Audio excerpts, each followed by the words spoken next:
session is called Towards Best Practices in Developing Coastal Flood Scenarios for Adaptation and Risk Reduction.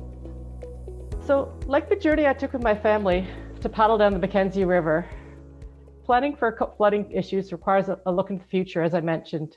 So how do we know what the seas are, how much the seas will rise in the next 10 years, the next 30 years, the next 50 years, the next 100 years, or 150 years? Will we see a change in our lifetime? Will storms become more intense? What about tsunamis? Will a tsunami flood parts of the lower mainland? So, and should we be addressing these issues if they won't happen in our lifetimes? But really, what are we looking at for their next generations to come?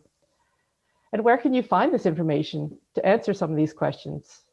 So in this upcoming session, we will learn from 3 coastal communities about the different approaches that they have taken to unravel some of these uncertainties, to better plan for an unknown future. And we'll use these learnings to discuss how we can take this information to establish inform a best practices guidelines for other coastal communities in Canada. It's about scenario development and the processes. And we're going to have some great discussions with 3 communities to learn and take these lessons to inform a best practices guideline so that other coastal communities can help and learn and establish scenarios, coastal planning scenarios for their communities to better become more resilient in these coastal areas.